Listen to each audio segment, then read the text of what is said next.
Bonjour les enfants, quelle joie de vous retrouver encore en ce dimanche. Vous savez, c'est toujours une joie pour moi et je sais que c'est toujours une joie pour Tata Frédéric également. Moi, je suis contente de la voir avec moi. Hein? Et je suis contente d'être avec vous et je suis contente d'être aussi avec toute l'équipe du multimédia qui nous assiste. Vous savez, s'il n'était pas là, eh ben, il n'y aurait pas pu avoir ce culte en ligne. Alors, j'aurais aimé que là où tu te trouves, que tu puisses applaudir. On leur dit merci. Et il y a quelqu'un que l'on voudrait applaudir encore plus fort. On veut en ce matin applaudir notre Seigneur Jésus. Ouais.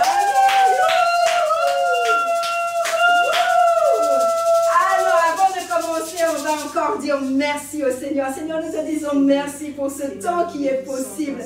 Nous nous réjouissons d'être dans ta présence.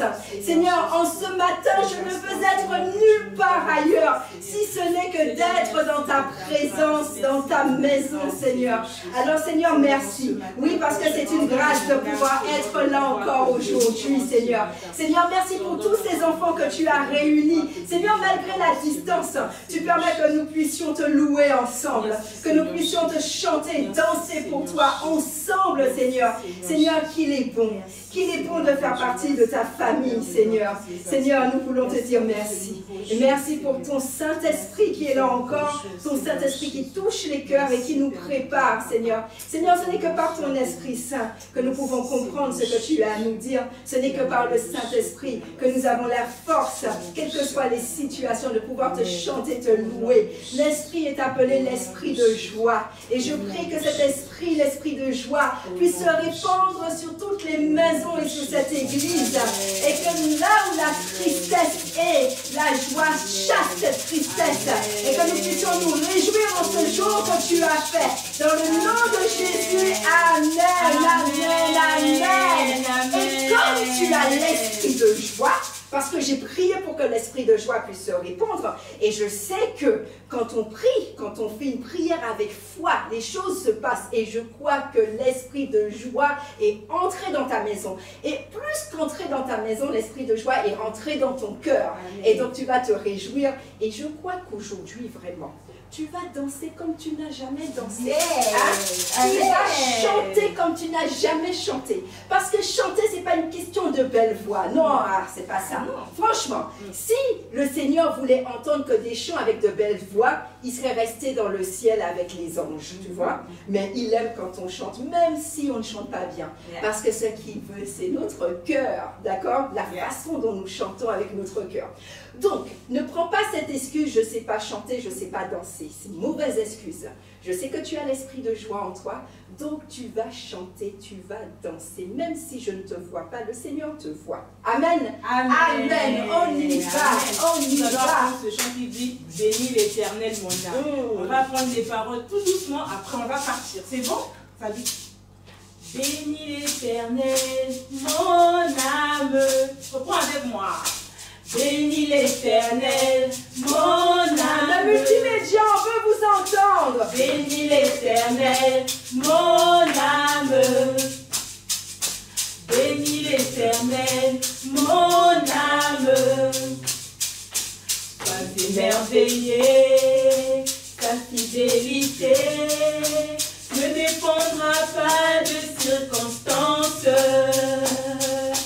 Bénis l'Éternel, mon âme. Tu as compris? Alors reprends. Bénis l'Éternel, mon âme. Et mets les petits pas de danse. Bénis l'Éternel, mon âme. Sois émerveillé, ta fidélité ne dépendra pas des circonstances. Des situations, non. Bénis l'Éternel, mon âme.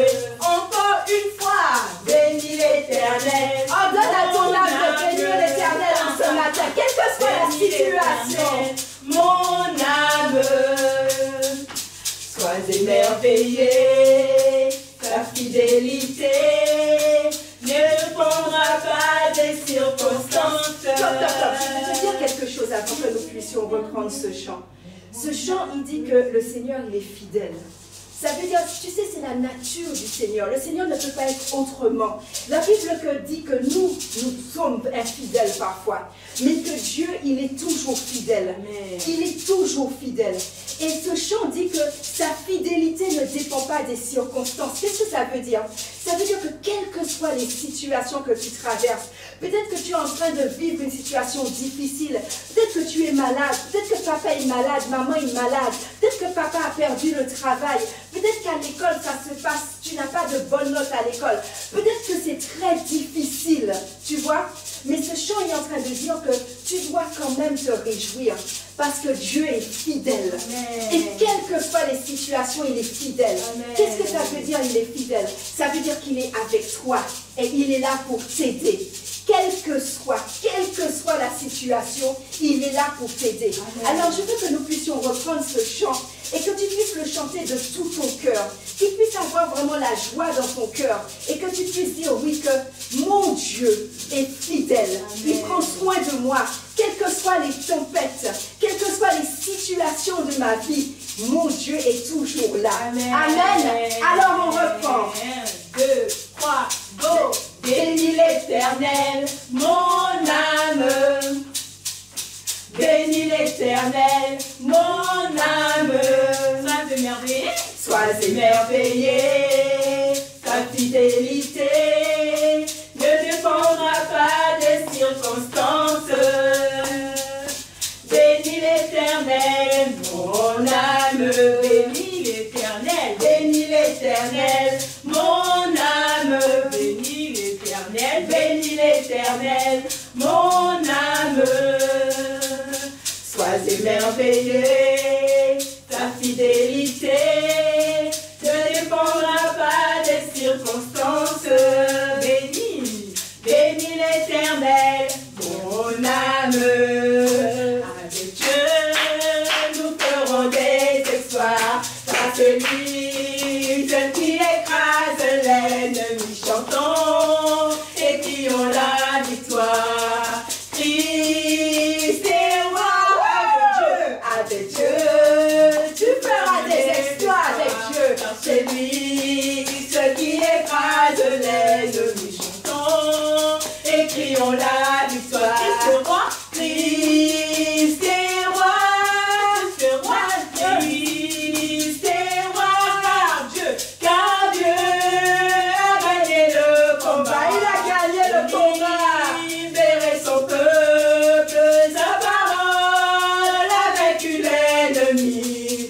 La terre entière verra qu'avec Dieu nous ferons des exploits, car c'est lui, ce qui écrase l'ennemi, chantons et crions la victoire. Christ est roi, Christ est roi, car Dieu a gagné le combat et il a libéré le peuple. Sa parole a vaincu l'ennemi. La terre entière verra qu'avec Dieu nous ferons des exploits. Amen, car celui qui écrase l'ennemi, chantons et crions la victoire. Christ est roi, Christ est roi, Christ est roi.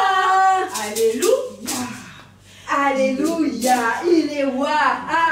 Roi des rois, le Seigneur des Allez, donc, Seigneur. Son nom c'est Jésus, Jésus, Jésus, Jésus. Oh, il est le roi, il est le roi. montre-moi comme tu sais danser. Le Seigneur des seigneurs. Son nom c'est Jésus, Jésus, Jésus, Jésus. Oh, il est le roi, Il est le roi le roi des rois. Ce que tu réalises, c'est le roi des rois, le roi au-dessus de tout roi. La Bible dit que son règne est éternel. Ce n'est pas un roi qu'on peut enlever de son trône. Ce n'est pas un roi qui a une durée limitée. Non, c'est un roi qui est toujours sur le trône. Au début, il était sur le trône. À la fin, il sera encore sur le trône. C'est un roi éternel. Est-ce que tu te rends compte que ce roi, le roi des rois, oh, il veut habiter en toi. Le roi des rois, il veut vivre en toi. Celui qui te fait faire des exploits. Là où les autres échouent, il te fait réussir. Parce qu'il est le roi des rois. Est-ce que tu réalises? Ce n'est pas n'importe qui. Le Jésus que tu es en train de chanter en ce matin, ce n'est pas n'importe qui. Ce n'est pas un homme. Il est le roi des rois. Oh, et son trône est éternel. Il est dans le ciel. Il règne. Il voit toutes les situations. Il est celui qui pourvoit, qui te donne ce dont tu as besoin. Ce n'est pas un roi méchant. Sur la terre, il y a des rois cruels, il y a des rois méchants. Mais lui, c'est un roi, le roi qui t'aime. Oh Seigneur, merci. Avec toi, je déclare que les enfants feront des exploits. Avec toi, Seigneur, en cette année scolaire, les enfants vont réussir, Seigneur. Avec toi, Seigneur, ils vont faire la différence dans leur classe. Avec toi, Seigneur, ils vont faire la différence lors des évaluations. Avec toi, Seigneur, ils trouveront la faveur et la grâce, Seigneur, devant leurs professeurs. Avec toi, Seigneur, ils auront la faveur de haut du ciel. Ils auront aussi la faveur de la terre des hommes. Oui, Seigneur, avec toi, Seigneur. Oh, Seigneur, merci. Oh, merci, Saint-Esprit. Merci, Saint-Esprit. C'est toi qui fais la différence dans la vie des enfants. C'est toi qui fais la différence dans ma vie, Saint-Esprit. Et je veux déclarer que tu es là en ce jour. Tu es là pour soutenir un enfant. Tu es là pour donner la capacité pour équiper un enfant. Tu es là pour donner la paix à un enfant. Tu es là pour guérir un enfant. Oh oui, tu es là. Tu es là pour mettre la joie à un enfant, Seigneur. Oui, tu es là, Saint-Esprit, pour faire du bien à un enfant. Tu es là, Saint-Esprit, pour convaincre un enfant que ce qu'il a fait est mal. Seigneur, tu es là pour ramener un enfant à toi. Tu es là, Saint-Esprit, pour ramener un enfant à Jésus. Tu es là, Saint-Esprit. Alors je prie que tu puisses remplir ce lieu, que tu puisses remplir les maisons, que ta présence soit palpable. Tu es là, Saint-Esprit. Les maladies s'enfuient. Ah, quand tu es là. Il y a quelque chose qui se passe quand tu es là. Oh. Saute de joie. Les stériles enfantent. Ah, Shaliama. Les sourds entendent par ta puissance. Ah, Saint-Esprit, que ta puissance puisse se manifester en ce matin. Que ta puissance puisse se manifester en ce matin. Il est dit, Seigneur, le plus grand miracle qui soit, Seigneur, c'est qu'une vie soit sauvée. Le plus grand miracle qui soit, Seigneur, oh Seigneur, ce n'est pas que l'eau se change en vin. Le plus grand miracle qui soit, Seigneur, c'est lorsqu'un enfant te donne sa vie. Le plus grand miracle qui soit, c'est lorsqu'on cœur est touché. Le plus grand miracle qui soit, c'est lorsqu'un pécheur entre dans le ciel. Oh Seigneur, parce qu'il a été pardonné. Ah, Jésus, Jésus, Jésus. Notre solution. Tu es la solution pour cet enfant. Tu es la solution pour cette famille. Tu es la solution et tu es là. Ta puissance. Sois libre au milieu de nous. Sois libre au milieu de ces enfants. Sois libre dans les maisons. Sois libre d'agir comme tu le veux. Oh, là où il y a l'esprit, il y a la liberté. Sois libre, Saint-Esprit. Tu viens affranchir encore aujourd'hui. Tu viens toucher. Tu viens délivrer. Tu viens guérir. Tu viens restaurer. Tu viens donner l'esprit d'intelligence à un enfant. Tu viens donner l'esprit de sagesse. Tu es la solution. Tu es la solution à ce problème d'échec à l'école. Tu es la solution à ce problème. Oh, Jésus. Notre aspiration, c'est ta présence. C'est ta présence que nous voulons. C'est ta présence. Parce que lorsque tu es là, tout change. Lorsque tu es là, tout change, Seigneur. Alors, Seigneur, ma prière, c'est qu'en cet instant, tu puisses changer cette situation. Seigneur, je suis ici à l'église au Maroc. Je ne connais pas la situation de chacun des enfants qui nous regardent ou des adultes qui nous regardent. Mais je sais une chose, tu es la solution. Je sais une chose, tu es la porte. Je sais une chose, tu es le bon berger. Je sais une chose, tu es la vie. Alors Seigneur, je te prie, afin que tu puisses intervenir maintenant dans cette situation, Seigneur. Seigneur, je crois que tu as entendu un cri. Tu as entendu un enfant qui te priait. Tu as entendu la prière d'un enfant par rapport à une situation particulière. Seigneur, je sais que rien ne t'est impossible. Et ton désir, c'est d'agir. Parce que Seigneur, tu es la solution à ce problème. Seigneur, ils ont peut-être essayé de chercher ailleurs. Ils ont peut-être essayé de trouver la solution dans les hommes. Mais Seigneur, en ce matin, tu viens te présenter comme étant la solution. Alors Seigneur, agis maintenant. Et je crois que tu es en train d'agir. Je crois que tu es en train d'agir, Seigneur. Tu es en train d'agir. Je le crois, Seigneur. Il y a une situation qui est en train d'être changée, Seigneur. Peut-être que cet enfant ne le voit pas de ses yeux physiques maintenant, mais spirituellement, il y a quelque chose qui se passe. Merci pour ce que tu es en train de faire. Merci pour ce que tu es en train de faire. Seigneur, tu me montres cette situation qui dure depuis des années. Mais Seigneur, aujourd'hui, le Seigneur peut te dire qu'aujourd'hui, c'est ton jour. Aujourd'hui, c'est ton jour. Tu as peut-être prié pour cette situation depuis des années. Tu te rappelles même plus quand est-ce que tu as commencé cette prière. Mais le Seigneur dit aujourd'hui. Aujourd'hui, j'agis. Merci, Seigneur. Seigneur, merci pour ce que tu fais. Merci pour ce que tu veux nous dire. Seigneur, merci tout simplement pour ce que tu es. Oui, Seigneur, tu es la parole vivante. Et c'est de toi dont nous avons besoin. C'est de cette parole dont nous avons besoin. Alors Seigneur, viens encore aujourd'hui nous parler. Et que nous soyons disposés, Saint-Esprit, que tu puisses ouvrir les cœurs de la même façon, Seigneur, où dans la parole, dans Luc 22, il est dit que tu leur as ouvert le cœur, l'esprit, afin qu'ils puissent comprendre les Écritures. C'est ma même prière, Seigneur, que tu puisses ouvrir l'esprit, le cœur de chacun des enfants, afin qu'ils puissent comprendre ce que je vais leur dire de ta part. Dans le nom de Jésus. Amen. Amen. Amen. Amen. Merci, Seigneur. Tu es tellement bon. Merci pour ce que tu as fait aujourd'hui. Est-ce que tu sais qu'à n'importe quel moment, le Seigneur peut agir?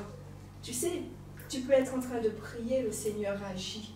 Tu peux être en train de chanter, le Seigneur agit. Tu peux être même à l'école en train d'écouter la maîtresse et le Seigneur agit. Le Seigneur agit quand il veut et il agit comme il veut. C'est merveilleux. Amen, amen, amen. Nous continuons encore aujourd'hui avec David. David, l'homme selon le cœur de Dieu. David, l'homme qui sait plaire au Seigneur. David, l'homme qui a péché aussi, mais qui a été relevé par le Seigneur parce qu'il a demandé pardon. Et aujourd'hui, nous allons voir quelque chose de particulier. Tu te souviens que dimanche dernier, on a vu que Jonathan et David étaient de très très bons amis et on a vu un peu les caractéristiques d'un bon ami et on a vu que le Seigneur voulait que nous ayons des amis. Et puis on a vu aussi que Saül, avec Saül, on a vu la jalousie. On a vu que le Seigneur ne voulait pas, il ne veut pas que nous soyons jaloux. Et on a vu que la jalousie, c'est d'abord quelque chose qui commence dans le cœur. Après, ça se traduit par des paroles. Et après, on peut même passer aux actes lorsqu'on est jaloux. Et aujourd'hui, on va voir quelque chose qui est mauvais, comme la jalousie, c'est la vengeance. Je suis sûre, vraiment, je suis sûre que tu as déjà été dans cette situation. Parce que tu sais, moi, j'ai déjà été dans cette situation. Je ne veux pas me cacher en disant que je suis parfaite. Non, moi, j'ai déjà été dans cette situation où on m'a fait du mal, où on m'a dit quelque chose qui m'a vraiment blessée et j'ai voulu me venger. Et je suis sûre que tu as déjà connu ça. Et peut-être que même tu es déjà passé à l'acte, que tu t'es vengé, d'accord? Et donc, on va voir que le Seigneur ne veut pas de cela. Et le Seigneur, il connaît nos injustices, il connaît les situations difficiles que nous vivons. Mais le Seigneur, il nous dit que ce n'est pas à nous de nous venger, c'est lui qui s'occupe de la situation. Et c'est ce que nous allons continuer, nous allons voir en poursuivant l'histoire de David et de Saül. On s'est quitté la dernière fois, tu te souviens, je t'expliquais que David et Jonathan ont dû se dire au revoir, ils ont pleuré, ils se sont embrassés, ils se sont promis l'un à l'autre d'être toujours ensemble, d'être toujours amis. Et pourquoi cette situation, ils ont dû se séparer? Parce que Saül, il était tellement jaloux par rapport à David, parce qu'il a vu que la main de Dieu était sur David, il a vu que David remportait des victoires et que le peuple préférait David à lui. Il a vu, et puis il savait aussi, parce que le prophète Samuel le lui avait dit, il savait que David avait été choisi pour être roi à sa place. Donc tout cela a nourri de la jalousie qui s'est transformée en haine. Et figure-toi que l'objectif de Saül était de tuer David. Tu sais, moi, je suis en train de réfléchir, je me dis, mais quel doit être l'objectif d'un roi? L'objectif d'un roi doit être de protéger son peuple, de faire du bien à son peuple, de veiller à ce que son peuple ait toujours de la nourriture, de veiller à ce qu'il y ait la justice dans son peuple, c'est-à-dire que les choses se fassent bien. Normalement, c'est le rôle d'un roi. Mais ce roi Saül était tellement jaloux que son seul objectif, c'était de tuer David. Et donc David, il a dû quitter sa maison parce qu'il n'allait pas rester là comme ça pour que Saül puisse le tuer. Donc, la Bible nous dit que David, il a quitté sa maison. Et il est parti. Il est parti avec une partie de sa famille qui a voulu rester avec lui. Et puis il est parti aussi avec des hommes. La Bible nous dit qu'au début, il y avait 400 hommes avec lui. Et après, il y en a eu 600. Des hommes. Mais la Bible nous dit que ce n'était pas n'importe quel homme. C'était des personnes qui avaient des dettes. Ça veut dire que c'était des personnes qui ne menaient pas forcément une bonne vie. C'était des personnes qui avaient mauvais caractère. En fait, ce n'était pas à la base de bonnes personnes. Elles ont décidé de suivre David. Mais là où l'on voit que David, c'est vraiment l'homme selon le cœur de Dieu, David a accepté ces hommes et a permis que ces hommes deviennent des soldats, de bons soldats. Et donc, David, comme il devait fuir Saül, alors il allait dans des endroits, il allait dans des villes, mais la Bible nous dit aussi qu'il allait dans des déserts, il allait dans des grottes, il menait la vie de fugitif. Je ne sais pas si tu as déjà vu ce genre de film de personnes qui fuient la justice ou qui fuient un ennemi et qui du coup, ils ne sont jamais tranquilles. Ces personnes ne sont jamais tranquilles parce que tu dors une nuit en quelque part, mais il faut que le lendemain tu puisses aller ailleurs. Et c'était vraiment ça la vie de David. Il n'avait pas de repos parce qu'il devait tout le temps fuir. Parce que Saül c'était comme si Saül avait des espions partout. Dès que David allait en quelque part, il y avait toujours quelqu'un pour dire à Saül, tiens, on a vu David là-bas. Et dès que Saül entendait ça, eh ben, il partait chercher David. Et la Bible nous dit, tu sais, il partait pas avec 3-4 hommes, hein, il partait avec 3000 hommes à chaque fois. Et la Bible nous dit que c'était 3000 hommes d'élite. Ça veut dire que c'était ses meilleurs cavaliers, ses meilleurs guerriers. 3000 hommes, plus Saül, pour être sûr de pouvoir attraper et tuer David. Et donc, j'imagine que David devait être inquiet. Mais est-ce que tu sais que David, alors qu'il était dans cette situation qui était très difficile, c'est dans ces moments-là qu'il a écrit par ses plus beaux psaumes. Les psaumes, ce sont des poèmes.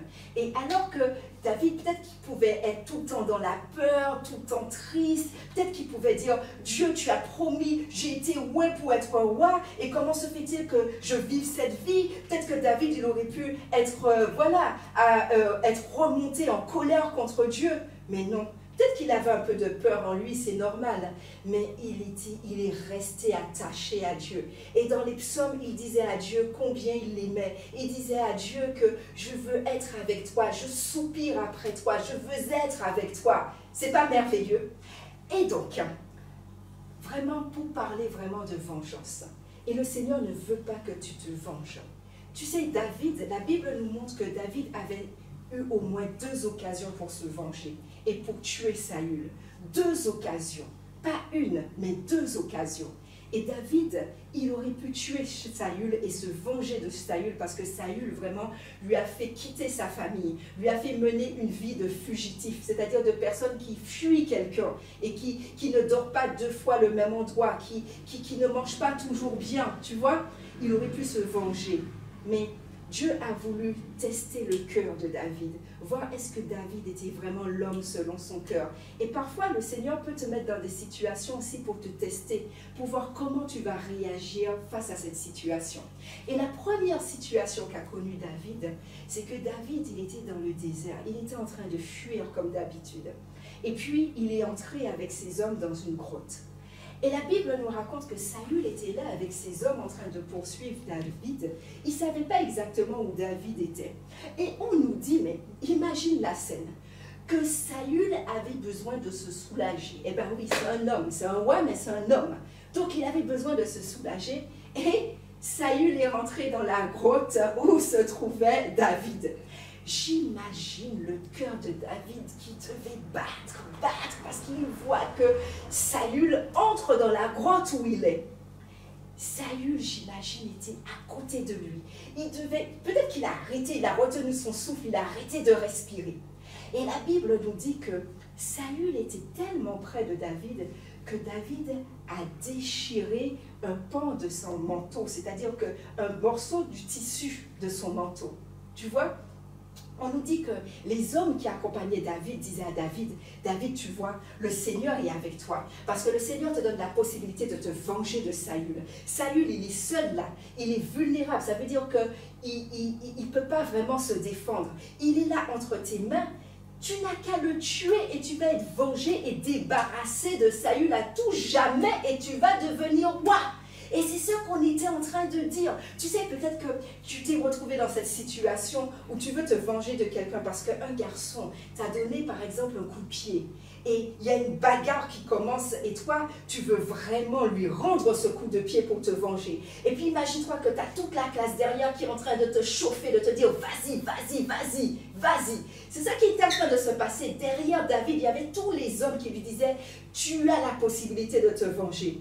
Peut-être que toi, si tu te trouves dans cette situation avec tous les camarades qui te chauffent derrière, tu vas y aller, puis tu vas te venger bien comme il faut, tu vois. Mais ce n'est pas ce que le Seigneur veut. Et ce n'est pas ce que le Seigneur a voulu pour David. David avait la possibilité de tuer Saül. Mais David savait une chose. Il savait même 2 choses. La première chose, c'est qu'il savait que pour le moment, c'était Saül le roi. Et que Saül avait été oint, c'est-à-dire que Samuel avait versé l'huile sur Saül. Et lorsque Samuel a fait cet acte, c'est comme si c'était Dieu qui disait, voici le roi que je donne à Israël. Et ça, David savait que ça c'était très important. Et qu'on ne pouvait pas toucher comme ça à quelqu'un que le Seigneur a oint. Hein? C'est pour cela que tu dois faire attention quand tu vas te disputer, quand tu vas faire ces choses. C'était la première chose.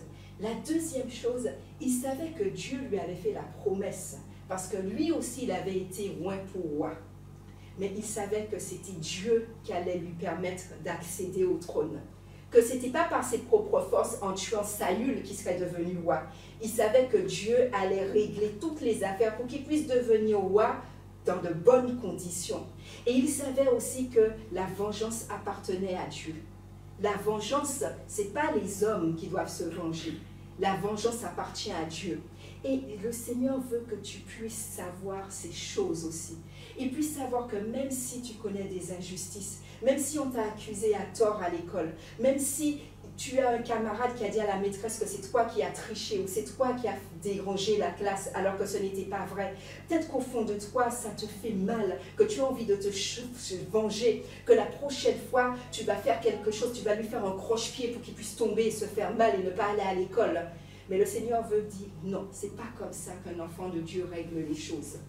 Tu vas laisser le Seigneur faire justice. Parce que lui, il sait mieux que toi comment traiter ce problème. D'accord? Et puis, il veut que tu puisses garder les promesses, comme David a gardé les promesses. C'est-à-dire que si le Seigneur a promis dans sa parole, il dit que tu vas réussir, tu vas réussir.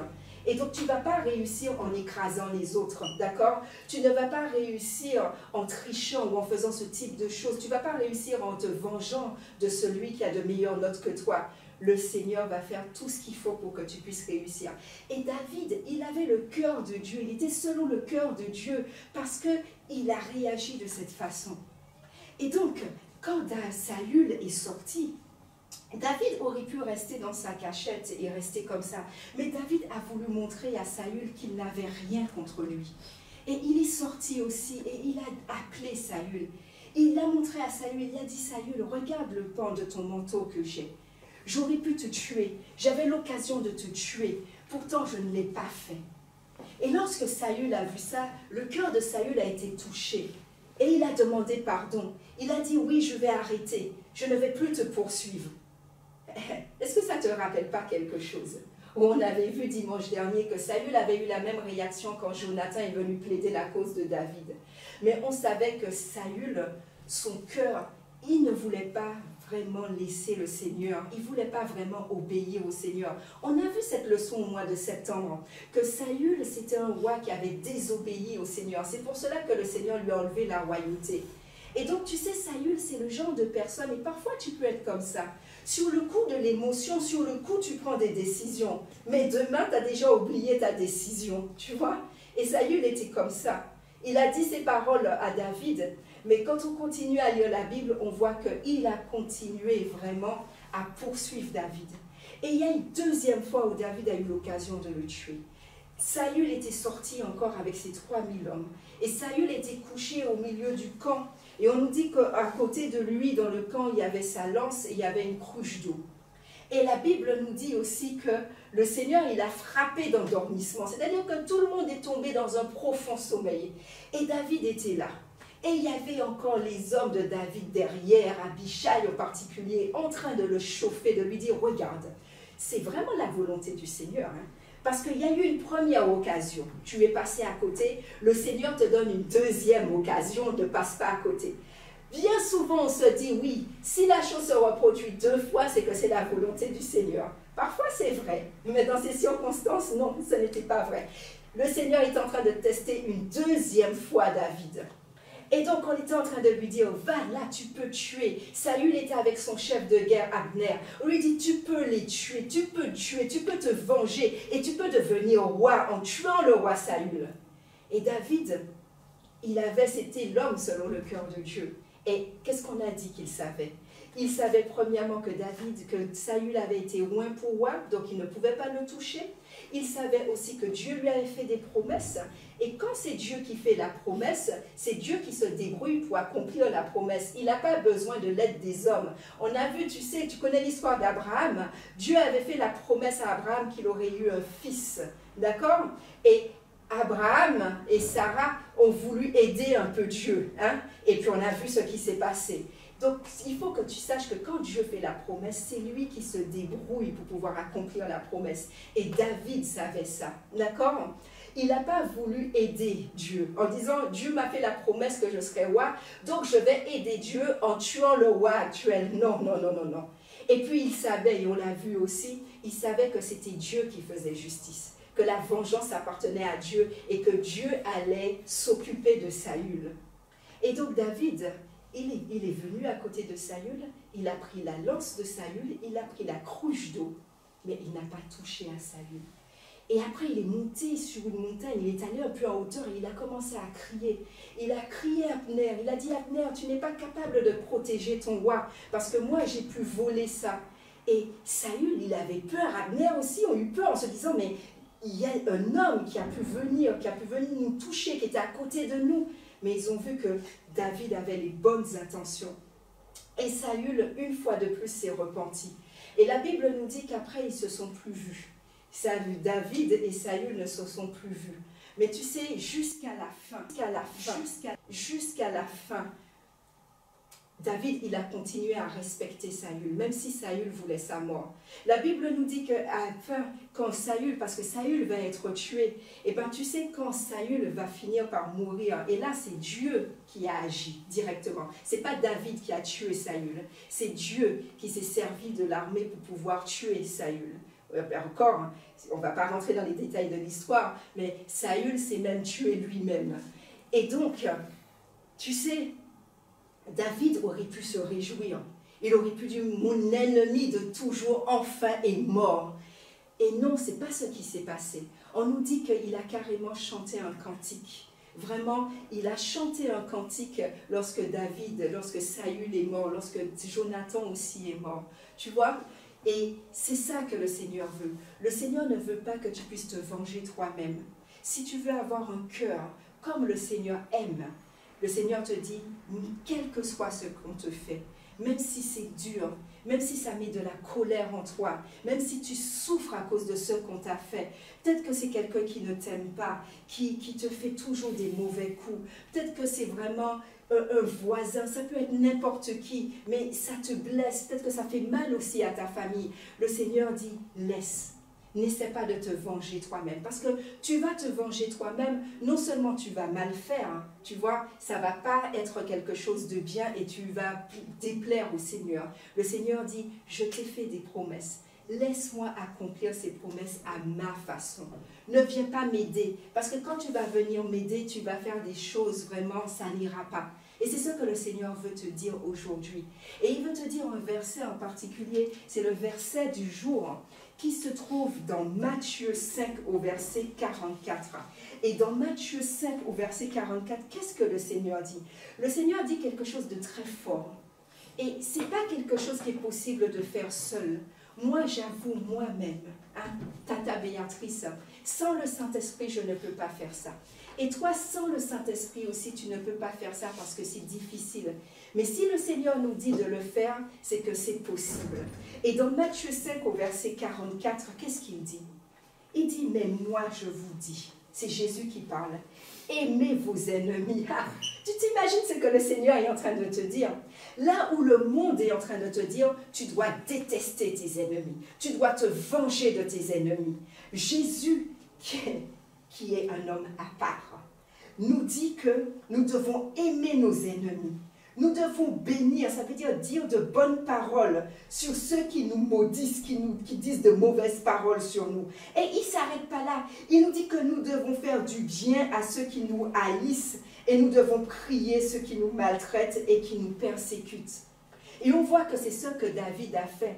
David a manifesté de la bonté envers Saül. Et dans la Bible, à plusieurs reprises, Saül le dit. Saül dit à David, tu as été bon envers moi. Et c'est ce que le Seigneur veut. Le Seigneur veut que nous soyons bons avec les autres, avec ceux qui nous font du mal, avec ceux qui nous maltraitent. Il veut que nous puissions aimer nos ennemis. Je reprends le verset qui dit « Aimez vos ennemis, bénissez ceux qui vous maudissent, faites du bien à ceux qui vous haïssent et priez pour ceux qui vous maltraitent et qui vous persécutent. » Mais si le Seigneur nous dit ça, c'est vrai que c'est difficile. Il sait que de nous-mêmes, nous ne pouvons pas faire ça, mais il nous a donné une aide. Il nous a donné une aide, et cette aide, c'est le Saint-Esprit. Alors tu vas prier, et tu vas dire, Saint-Esprit, aide-moi. Parce que je sais que de moi-même, franchement, la Bible dit que si on nous frappe d'une joue, on doit tendre de l'autre joue. Non, moi, si on me frappe, je rends coup pour coup. Hein, peut-être que tu es en train de penser ça. On ne va pas me frapper ou frapper ma petite soeur et puis je vais rester là à ne rien faire. Mais le Seigneur te dit, ça c'est la réaction des hommes. Mais il ne veut pas, en tant qu'enfant de Dieu, que tu réagisses comme ça. Il dit que non, au contraire, tu dois prier pour ces personnes. Tu dois bénir, prononcer de bonnes paroles sur ces personnes. Et tu dois aimer cette personne. Alors tu vas, peut-être que tu es dans cette situation. Peut-être que c'est difficile pour toi. Peut-être tu vas dire au Seigneur, Seigneur, de moi-même, je ne peux pas. Je ne peux pas aider cette personne qui fait du mal à ma famille. Je ne peux pas aimer cette personne. C'est trop fort pour moi. Tu peux dire, papa, je ne peux pas aimer cette maîtresse qui me maltraite à l'école, qui me fait toujours honte à l'école, qui me donne de mauvaises notes. Je ne peux pas aimer cette maîtresse.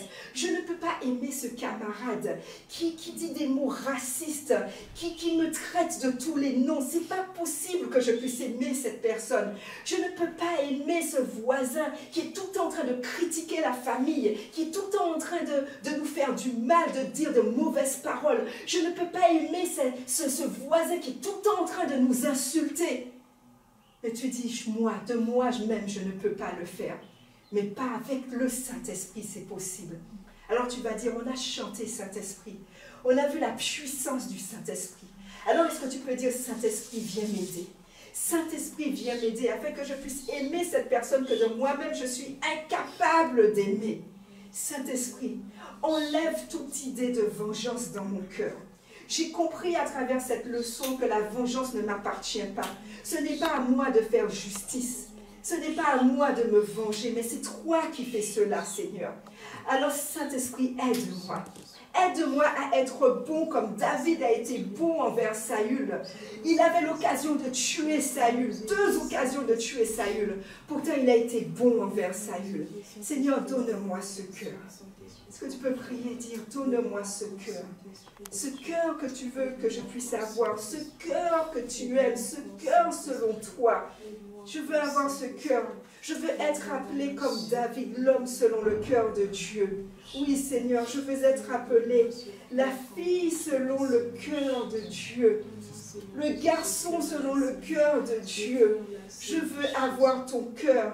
Seigneur, tu m'as montré dimanche dernier que avoir ton cœur, être comme toi, c'est de ne pas manifester la jalousie.